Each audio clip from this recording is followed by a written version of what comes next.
তো বনাব লগা সময়ত যেনেকৈ প্ৰয়োজন আমি আগবাঢ়ি যাম। কিন্তু UPPLৰ মুখ্যমন্ত্ৰী বা যিয়ে নহওক BJP নেতাসকলেওতো কৈ আছে প্ৰমোদৰ নেতৃত্বতে গভৰ্ণমেণ্ট চলিব।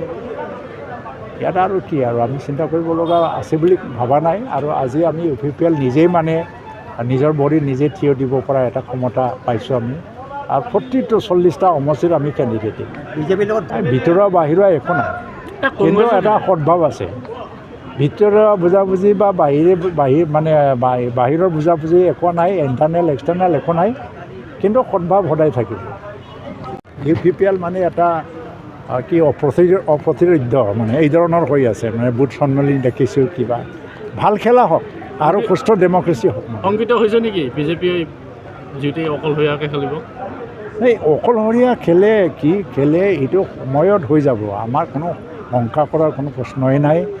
UPPL এনেকুৱা দল, এনেকুৱা শক্তি এটা মানে আজি আহৰণ কৰিব পাৰিছে যে ইয়াত সৰ্বশ্ৰেষ্ঠ আৰু শক্তিশালী মানে চবতকৈ শক্তিশালী দল UPPL। ছাৰ ইতিমধ্যে বিজেপিত নিৰ্বাচন খেলিব আৰু UPPL বা BPFৰ যিটো দলে বেছি আসন পায় তেওঁলোকৰ লগতে বিজেপি লগ হ'ব। ইয়ালৈ কিবা ইয়াতো আমাৰ ক'ব লগা নাই, কাৰণ BPFটো বেছি আসন পোৱাৰ কোনো প্ৰশ্নই নাই। BPF 4-5টা বা 3টা ইয়াত আবদ্ধ হৈ থাকিব। UPPLে চবতকৈ বেছি আসন পাব।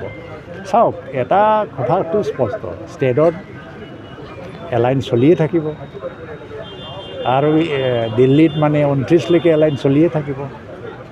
কাউন্সিলত ইলেকশ্যনটো যেনেকৈ নেখেলক, ভিতৰুৱা বুজাবুজি আছে আৰু চৰকাৰটো বনাব লগা সময়ত যেনেকৈ প্ৰয়োজন আমি আগবাঢ়ি যাম। কিন্তু UPPLৰ মুখ্যমন্ত্ৰী বা যিয়ে নহওক BJP নেতাসকলেওতো কৈ আছে প্ৰমোদৰ নেতৃত্বতে গভৰ্ণমেণ্ট চলিব।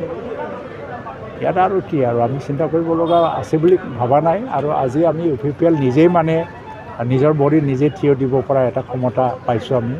আৰু প্ৰতিটো 40টা সমষ্টিত আমি কেণ্ডিডেট দিম। বিজেপিৰ লগত ভিতৰুৱা বাহিৰা একো নাই, কিন্তু এটা সদ্ভাৱ আছে।